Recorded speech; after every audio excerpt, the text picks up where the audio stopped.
Mapagpalang gabi o araw o umaga sa inyong lahat, mga kapatid na kasama namin sa pagsamba dito sa Shrine of Jesus the Divine Word sa Christ the King Mission Seminary.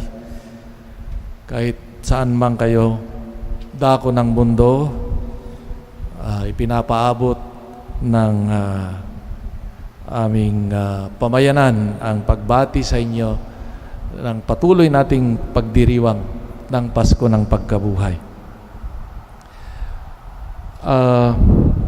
May isang kwento tungkol anay sinalaysay ni yung tanyag na manunulat na Russian writer na si Leo Tolstoy tungkol sa isang tagpo sa buhay ng Tsar at Tsarina ng kanilang bayan, bansa. Ang mga ito ay nais parangalan yung mga miyembro ng kanilang sambahayan o yung korte o court, no? At sila ay nagpadala ng mga invitasyon, panyaya sa mga, at hiniling nila na sa pagdalo nila dapat dala nila yung invitation card.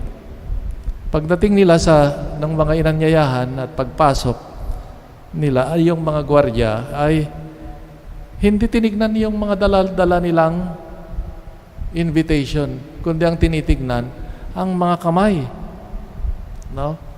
Nagulat sila. Hindi naman yung dala nilang invitation. Ang sinuri nila yung kanilang mga kamay. Nagtaka ang mga bisita at atat na makita nga yung kanilang host, ang Tsar at sa kanyang may bahay. At kung sino yung pipiliin nilang bilang pangunahing pandangal o yung guest of honor, na kung saan siya ay uupo sa gitna ng Tsar at sa kanyang asawa. Laking gulat nila nung mapili ang matandang babae na tagalinis sa palasyo ng maraming taon. Nang makita ng mga gwardiya na tumingin sa kanyang kamay, ang sabi sa matanda, meron po kayong angkop na katangian bilang pangunahing pandangal. Nakita na ninyo ang iyong pagmamahal at katapatan sa pamamagitan ng iyong kamay. Palatandaan ng serbisyo at malasakit at pagmamahal ng maraming taon sa palasyo ng Tsar. Isang detalye sa mga pagpapakita ng Panginoong Hesus na muling nabuhay ang nakakatawag pansin.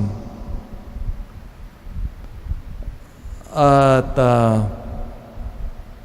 ito ay sa likod ng bagong anyo ni Jesus na ilang mga pagkakataon hindi siya nakilala. Halimbawa, mga alagad patungong Emmaus o si Maria Magdalena, no?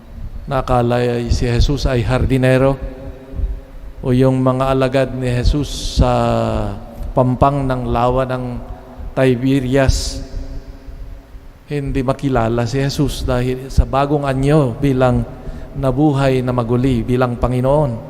Pero sa lahat ng mga yun, sa lahat ng bagong anyo ni Jesus at bagong anyo at maluwalhating imahen ni Jesus, dala pa rin niya ang bakas ng kanyang pagpapakasakit o yung mga sugat sa kanyang katawan o sa kamay at paa, tagiliran. Sabi nga lalong-lalo na dun sa Ebanghelyo ni San Juan nung nakaraang linggo. At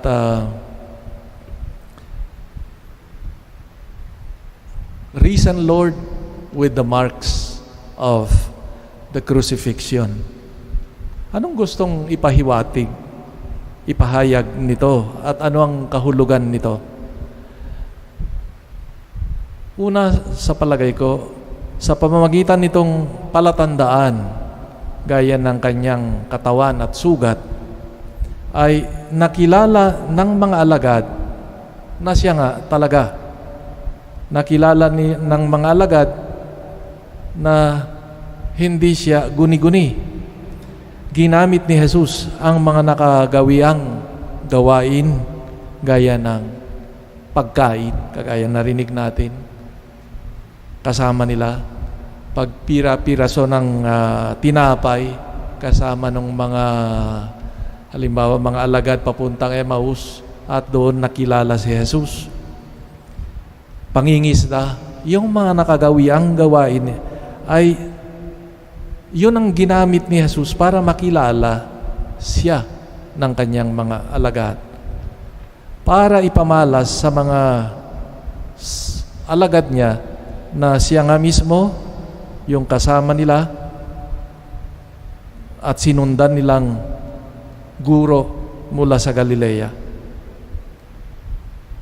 Ang mensahe siguro nito ay gaya ng mga alagad, nakilala lang nila at makikilala lang din natin ang Panginoon sa pamamagitan ng mga palatandaan sa nakasanayan natin, sa ating pakikipag-ugnayan natin sa Kanya. In other words, relationship is built, is developed. Hindi ang relationship kahit anong ugnayan, pagkakaibigan, ay hindi nangyayari minsanan, isang araw, isang gabi. Ito'y nangangahulugan ng pagkilala, ito'y nag-develop, ika nga. At sa pamamagitan nito, itong mga shared moments, ang mga palatandaan ng pagkakaibigan, pag-uugnayan, ay nakikilala. Kagaya ng mga alagad ni Jesus, nakilala ang bagong anyo, nakilala si Jesus sa kanyang bagong anyo dahil sa mga palatandaang mayroon sila nung kasama pa nila si Jesus. Ito rin siguro yung halaga ng mga gawain nating sa buhay Kristiyano. Pagsisimba halimbawa, o yung mga nakagawiang panalangin. Hindi yan sapat, ika nga, yung minsan isang taon, pagdating ng simbang gawi lang, o Holy Week lang, o etc. Ito'y dapat, ika nga, mayroong pagpapahalaga sa ugnayan na ito at lumalago sa pamamagitan ng malimit na ugnayan. Ikalawa, nagpakita ang Panginoong Jesus sa kanyang bagong anyo kasama ang bakas ng kanyang pagpapakasakit at kamatayan upang ilagay sa sentro ng buhay Kristiyano at sa ating pagdiriwang ang krus. Siguro ito yung sagot sa malimit nating tanong sa buhay. Kung si Jesus na nagwagi na sa kamatayan at kasalanan, at kaloob niya ang bago at ganap na buhay sa atin, mga tagasunod niya. Ang tanong ay, bakit ang buhay sa mundo natin ay nandyan pa rin ang pagpapakasakit sa krus? In other words, sabi natin, if Jesus has been victorious over sin and death, why there is still suffering? Nanalo na siya supposed to be. Yan yung tanong. Pero kagaya ng ipinakita niya, in His risen body, He carried with it the marks of the cross of suffering. Sa pagpapakita ng Panginoon ng muling pagkabuhay na may bakas ang kanyang pagpapakasakit at kamatayan, ay upang ipamalas sa atin na ito'y may kaugnayan ang krus sa kaluwalhatian, na ito ay makatotohanang anyo ng buhay Kristiyano, na kasama bilang mahalagang sangkap ang pagpapakasakit at kamatayan para marating ang maluwalhating buhay ni Kristo. Ang krus,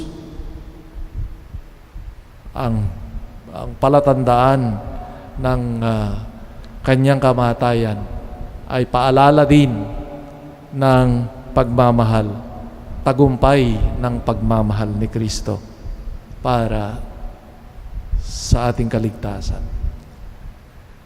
Siguro it's Jesus' way of answering our questions today. Why there is still suffering in spite of the victory of Christ over sin and death? And that is in fact, that is one of the characteristics at the center of Christian life, that there is the cross, death, and also glory. Sa gitna ng siguro napansin nyo rin sa bawat simbahan, the only furnishing that is required in the celebration is the cross. Hindi yung image ng kung ano-ano.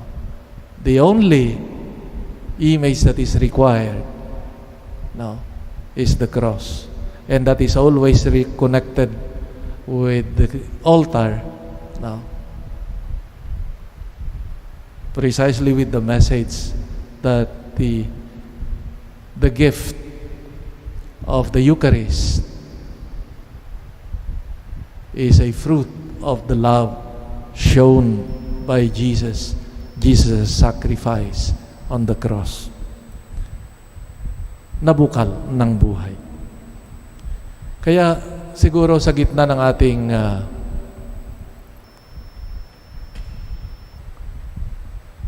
buhay, pasakit, hamon, kagaya nitong dinaranas nating salot, ay pinapaalala ng Panginoon na ito'y bahagi siguro ng kagaya ng sugat sa katawang maluwalhati ni Jesus. Dahil sa mundong ibabaw ay bahagi pa rin nito that we still share also the sufferings of Christ. At huwag nating kalimutan din yung ibang anggulo ng buhay Kristiyano na hindi lamang krus, kundi nandyan din ang luwalhati, ang regalo at galak ng pagkabuhay. Kaya mga kapatid, ano bang pinagdadaanan natin na ligaya, tagumpay, krus, ito'y bahagi ng misteryo din ng ating Panginoon na buhay na maguli na may lamat pa rin bakas pa rin ng kanyang pagpapakasakit at kamatayan. A very realistic, I think, view, image, and basis for Christian life and spirituality. That life is not just the cross or just pure joy, victory. It is both the cross and victory. Hilingin natin sa Panginoon sa ating pag-ugnayan muli sa Kanyang piging ay magkaroon tayo ng lakas, ng sigasig para palakasin ang ating ugnayan sa Kanya at makapagbigay ng patutuo sa mundo na Kanyang hinihiling na ipahayag natin ito sa buong mundo. Amen.